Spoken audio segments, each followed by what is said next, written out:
They said Mary was digging her own grave into the side of that limestone ridge. And in a way, they were right about the size of it. 6 feet deep at the start, narrow at the mouth, dark enough to swallow a body whole. Folks in Granite Creek would stop on the road, rest their hands on fence posts, and watch her swing that pickaxe into the hill like she was carving out her own coffin. But they were wrong about who would die in the winter of 1895. Mary was only 18, already a widow, already alone. The fever had taken her husband in the spring, fast and cruel, leaving her with land no plow would touch and a bank that did not care about tears. They took the timber house he had built with his own hands. They left her with rocky scrub and a stretch of wind that never seemed to stop. The town watched her with pity at first, then with quiet laughter. She worked from sunrise to dusk, hacking at the ridge with blistered hands wrapped in rags. She did not have a horse. She did not have a wagon. She had a crooked wheelbarrow and a plan that had grown hard and cold inside her chest. "She's not building up," Mr. Henderson said one afternoon outside the general store. "She's building in." "You'll freeze in that hole," he called to her as she counted out coins for nails. "The ground freezes feet down." "The ground stays steady if you go deep enough," Mary answered, her voice calm. "It's the wind that kills, not the earth." She left before he could argue. Mary had watched the wolves during last winter's storms. She had seen them vanish into rock and root and come out alive when cattle lay stiff in the fields. She had felt how wind slipped through even tight clapboard houses. Wood had cracks, earth did not. By late summer, the hole was 20 feet long and 10 feet wide. She dragged cedar posts from the creek bed, braced the ceiling, and packed the clay walls smooth with a spade until they felt solid as pottery. Every time she stepped outside into the dry wind, she could feel the stillness inside calling her back. It was not a grave, it was quiet. Then she cut a narrow shaft up through the hill for air, lining it with tin she scavenged from an old bucket. It was ugly work. Mud streaked her face, her shoulders burned. But when she hung a thermometer from one of the cedar beams and barred the heavy oak door she had built from her old house, she saw the truth. Outside, frost was settling over the pumpkin vines. Inside, the air held steady, warm. But a shelter without heat was only a waiting tomb. Mary knew that. And coal cost money she did not have. So she walked 4 miles to the livestock auction and waited until the proud men were done bidding on fat cattle. When the last of the unwanted animals were brought forward, small and shaggy and loud, she stepped up. 12 goats. Scruffy, thin, loud. Garrett, the foreman of the biggest ranch in the valley, leaned against the fence rail and laughed. His hat sat on his head like a crown. "What are you going to do with those scavengers, Mary?" he asked.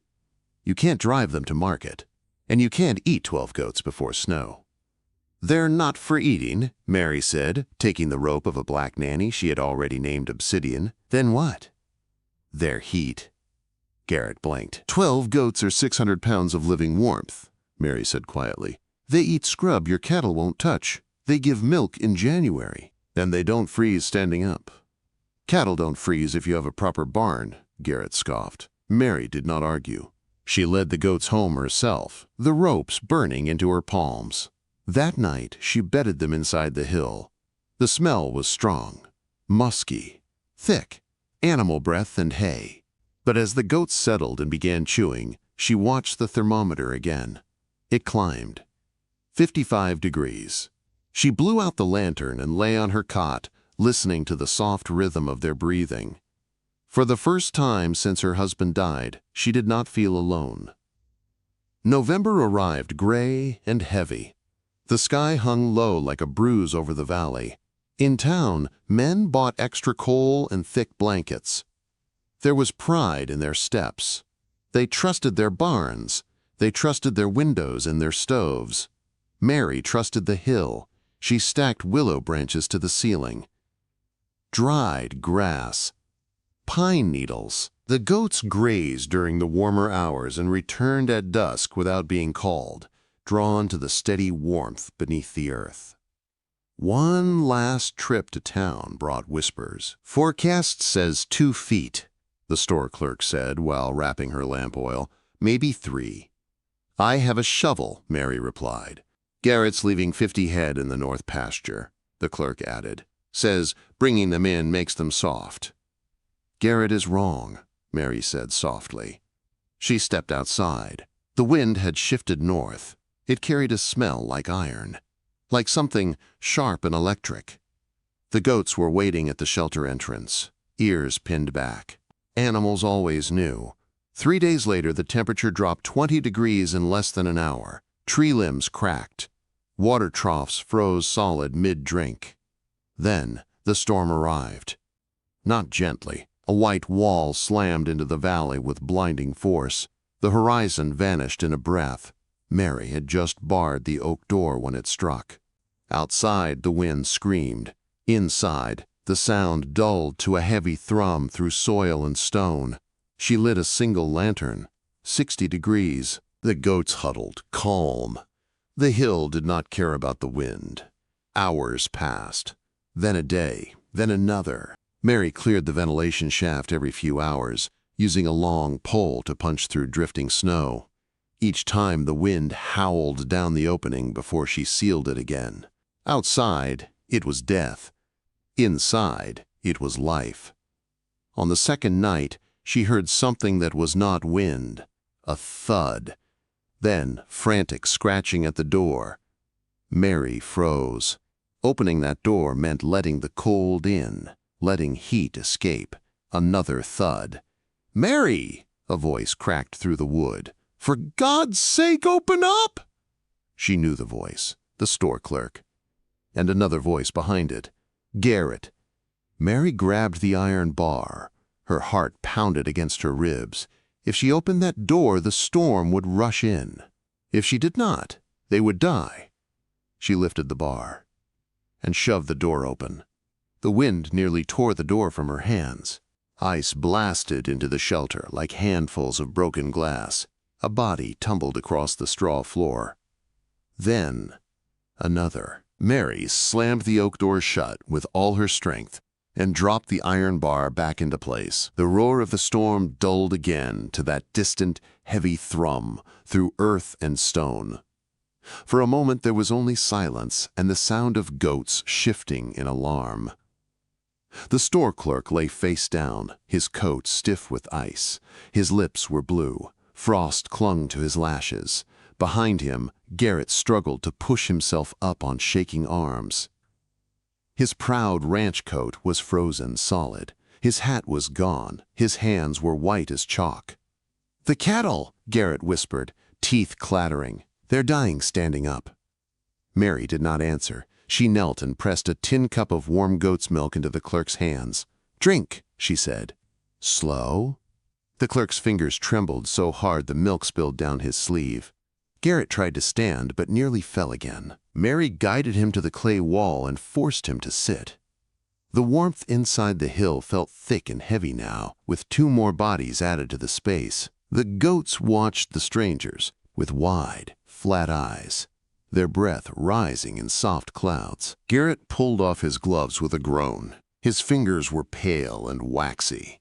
When the warmth began to creep back into them, he sucked in a sharp breath of pain. Mary had seen frostbite before. "Pain means they're alive," she said evenly. "Be grateful." The clerk began to sob quietly as feeling returned to his hands. Outside, the storm howled like a living thing trying to claw its way through stone. Inside, the thermometer rose to 65. Garrett stared at it as if it were a miracle. "This place," he muttered, "it's warmer than my house ever was." Mary adjusted the lantern wick. "Wood has cracks," she said. "Wind finds cracks. The hill doesn't have cracks." Garrett looked around slowly, at the smooth clay walls, at the cedar posts, at the stack of willow branches reaching to the ceiling, at the goats packed shoulder to shoulder like a living furnace. "You planned this," he said. I planned for wind, Mary answered. Not for mercy. The hours dragged forward without shape. There was no day or night beneath the hill, only breath and chewing, and the low hum of wind pressing against the earth above them. Every 4 hours, Mary climbed the ladder and cleared the ventilation shaft. Each time she punched through the snow plug, a scream of wind rushed down before she sealed it again. On the third climb, the pole stuck. She pushed harder. Nothing. Her heart pounded. If the shaft froze solid, the air would thin. They would suffocate slowly, warm, but dying. She shoved with all her weight. At last, the ice cracked, and powder fell over her face. A rush of freezing air burned her lungs. She climbed down, shaking. Garrett had watched every second. He did not laugh now. He did not smirk. He only nodded once, quiet and humbled. By the second full day, the air grew heavy. The goats were restless. The smell thickened. The clerk slept in deep exhaustion, his frost-bitten cheeks turning red as blood returned. Garrett remained awake. "I have 500 head," he said into the dim light. "North pasture, 200 in the barn." Mary poured more milk into cups. "The barn has windows," she said. "It's double-walled. Quote, glass carries cold faster than wood. Wood carries cold faster than earth. If the roof lifts, the wind goes straight through." Garrett's jaw tightened. "The roof won't lift." "The feed store roof lifted," Mary replied quietly. Garrett closed his eyes. He was doing the math now, the surface area of cattle. The thin hides, the wind chill cutting through open pasture, snow drifting against barn doors, windows shattering, his fortune freezing in place. "I called this place a grave," he said hoarsely. Mary handed him a piece of hard biscuit warmed over the small lamp. "It is a grave," she said. "For the storm." The words settled between them. The wind raged on. At one point the ground itself seemed to shake. A deep crack echoed somewhere beyond the ridge. The clerk stirred, fear flashing in his eyes. "The church steeple," he whispered. It sounded like it snapped. No one answered. There was nothing to do but wait. By what Mary guessed was the third night, the temperature outside must have been 30 below. Frost crept faintly along the inner edge of the oak door, but inside the thermometer held at 58. Garrett watched the goats chew steadily. "They're calm," he said. "They're built for rock," Mary replied, "not for pride." He almost smiled at that. Then, without warning, the wind stopped, not faded, stopped. The silence was so sudden it rang in their ears. Mary sat upright instantly. She climbed the ladder one more time and nudged the baffle aside. Blinding sunlight poured down the shaft. "It's over," she breathed. Getting out was harder than surviving. The door would not budge at first. Snow had packed against it deep and solid. Mary and Garrett took turns shoveling from the inside, carving a tunnel upward through heavy drifts. Snow fell back into the shelter, melting against the warmth of goats and bodies. After nearly an hour, Garrett's shovel broke through the crust. He crawled out first, gasping at the brightness. Then he pulled Mary up beside him.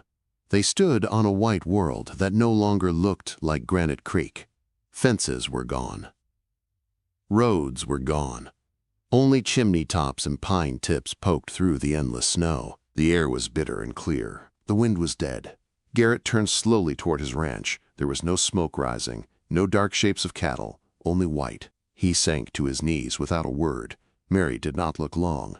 She looked back at the ventilation pipe of her shelter sticking stubbornly from the drift like a marker of defiance. "Bring them up," she called to the clerk below. "Slow. The crust will hold them."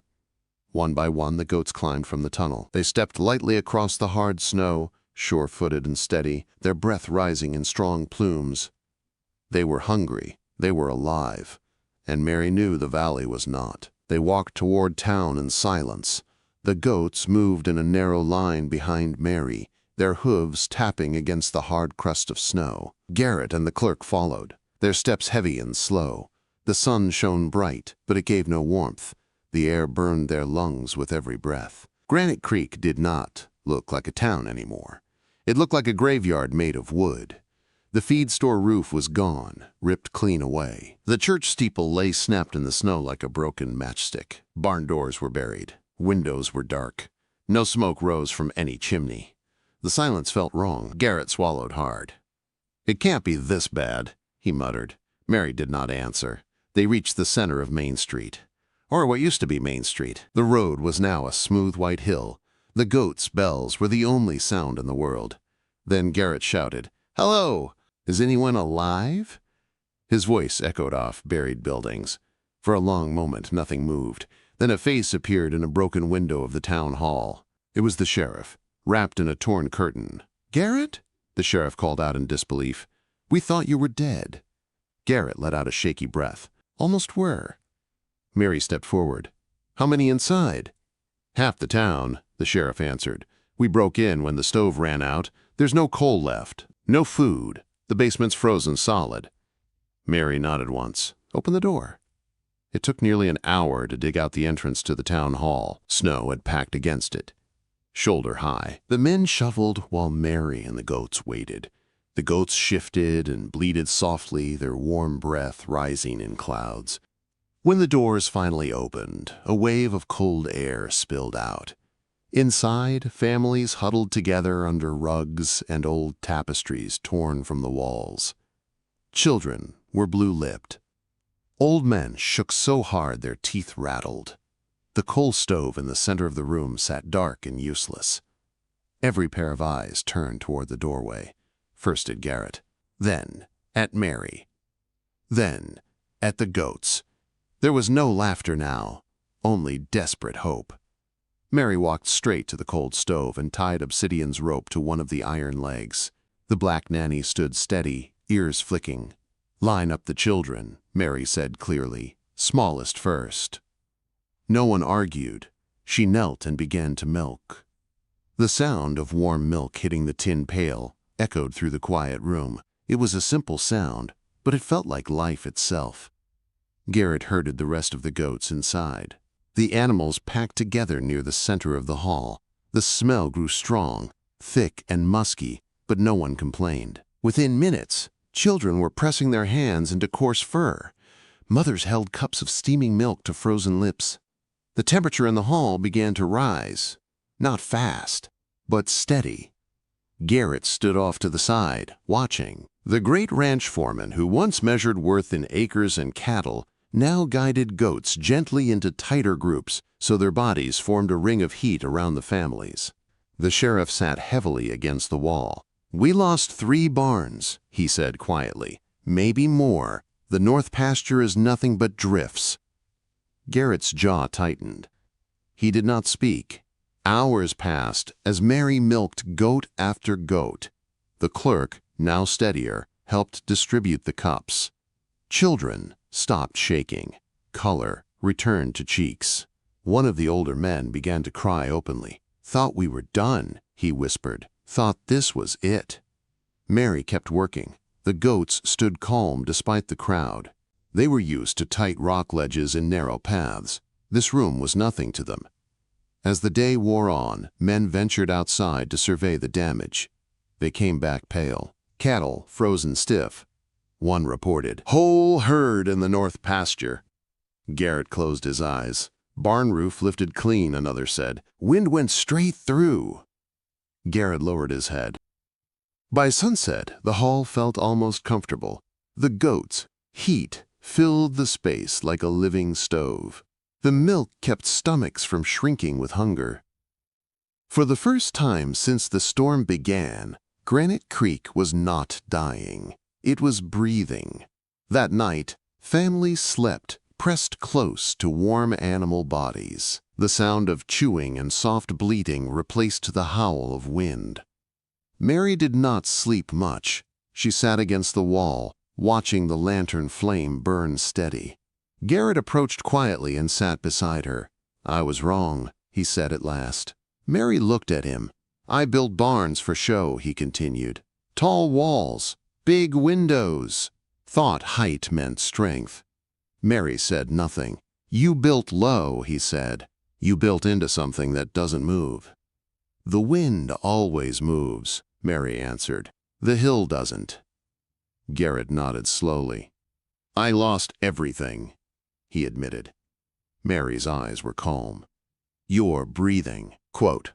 He let out a breath that was almost a laugh. That's more than some can say. The next morning, the town moved with new purpose. Men began digging paths between buildings. Women boiled snow for water. Children gathered fallen wood from shattered porches. And always, at the center of it, the goats stood chewing, giving milk, radiating heat. By the third day after the storm, word had spread through the valley. People from outlying farms began arriving on foot. Some led thin horses, some carried children wrapped in blankets. They followed the sight of smoke rising from the town hall chimney and the sound of goat bells. Mary did not turn anyone away. The goats worked harder than any stove ever could. Garrett stood in the middle of the hall one evening, watching the town survive because of 12 animals he once called worthless. He stepped outside and looked north toward where his ranch lay buried. Nothing moved there, no dark shapes, no life. He returned inside and found Mary tying fresh straw into bundles. The town council wants to speak to you, he said quietly. Mary glanced up. They're talking about building a storm cellar, he continued. A big one, for everyone. Mary tied the knot tight. They don't know how, Garrett said. They want you to show them. Mary looked around the hall, at warm children, at breathing elders, at goats chewing steadily in the glow of lantern light. They're ready to listen now, she said. Garrett nodded. Yes, he answered softly. They are. The town council met in the back corner of the hall that same evening. There was no long table, no fine chairs, just crates pulled into a circle near the goats, whose steady warmth had become the center of every plan. Mary stood while the others sat. It was not pride that kept her standing. It was habit. The mayor cleared his throat. His once neat coat was patched with rough stitching. We were foolish, he began. We trusted wood and glass. We trusted height. We trusted that winter would behave. Mary waited. We want to build a storm cellar, the sheriff said. Big enough for the school children. Maybe bigger. Something the whole town can reach. Quote. Mary looked at the men who had once laughed at her hole in the ground. You'll need cedar posts, she said simply. Pine rots too fast underground. You'll need the hill behind the schoolhouse. South side is softer soil. Dig deep enough that the earth covers the roof by at least 6 feet. The mayor nodded quickly, as if afraid she might stop speaking. Ventilation, Mary continued. One shaft straight up, lined with tin or brick, and a second small one at an angle for airflow. Keep them narrow so snow cannot pack too easily. Build a baffle to block wind. Garrett listened like a student. No windows, Mary added. Not one. Doors thick, hinges strong. And animals inside during storms. A few men exchanged uncertain glances. Animals? One asked. Goats, sheep, anything with wool. They are heat you don't have to burn. No one laughed. The mayor nodded again. We start tomorrow. And they did. The next morning, half the town marched toward the hill behind the schoolhouse. Men brought shovels. Women brought rope and nails. Even older boys carried board salvaged from broken barns. Mary stood at the edge of the marked ground. Dig here, she said, tapping the soil with her spade. Garrett removed his coat and stepped forward first. The sound of shovels cutting earth replaced the sound of wind that had haunted them days before. For the first time since the blizzard, Granite Creek did not feel helpless. It felt determined. The goats stayed near the town hall, still giving milk, still heating the weak and the young. Children took turns brushing their coarse fur. What had once been mocked was now guarded like treasure. As days passed, the snow began to melt under the growing strength of the sun. What it revealed was painful. Carcasses of cattle dotted the valley. Frozen shapes, stiff and silent.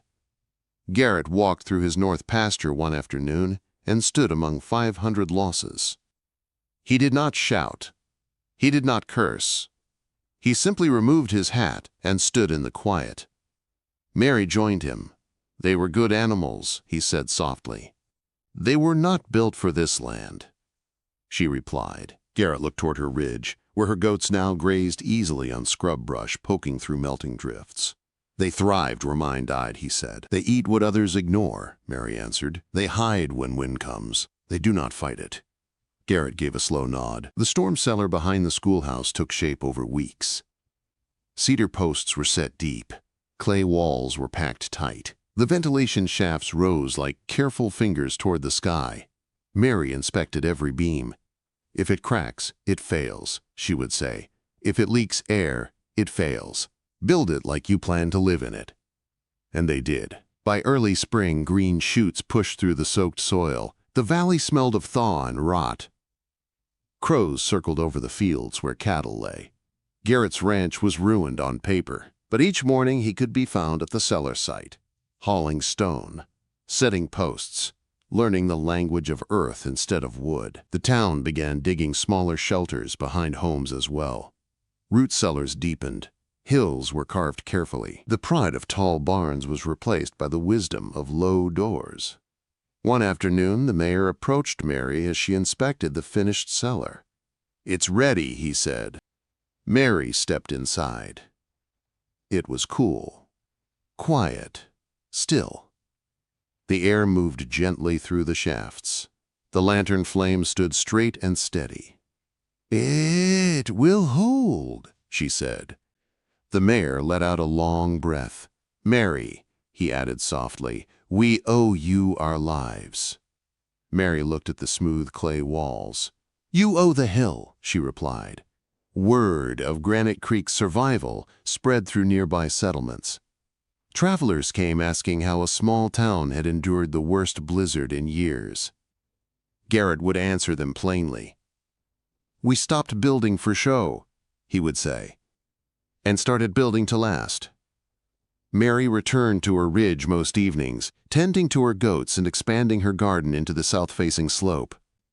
The land that once seemed useless now grew greener than before, fed by the heavy snow that had nearly killed them all. Her herd had doubled with spring births. 12 new kids bounced across the rocks, sure-footed and bright-eyed. One evening, Garrett rode up slowly on a mule.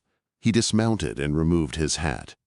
"I'm not rebuilding my barn the old way," he said. Mary leaned on her spade. "I'm cutting into the lower ridge," he continued. "Half barn above ground, half into the earth. Thick walls, no big windows." Mary studied him. "You're learning," she said. Garrett gave a faint smile. "Took losing everything to do it." Mary glanced at the valley below. "Not everything," she said. Garrett followed her gaze. Smoke rose from chimneys. Children's laughter drifted faintly from town. And in the fields, goats grazed calmly where cattle once stood frozen. Garrett nodded. "No," he agreed quietly, "not everything." The valley would remember the winter of 1895. But it would remember something else, too. It would remember the girl who dug into a hill while others built toward the sky. Spring of 1896 did not arrive gently. It came heavy with thaw and truth. As the snow melted, the valley revealed what the storm had taken. Fields once dark with cattle now lay scattered with stiff remains. Fences had collapsed. Barn roofs sagged. The land smelled of wet earth and loss. Men who once measured success in herd numbers now walked quietly through mud, counting what was gone. Garrett stood on the edge of his ranch and watched workers drag frozen carcasses toward burial pits. His fortune had rotted where it stood. On paper, he was ruined. But he was breathing.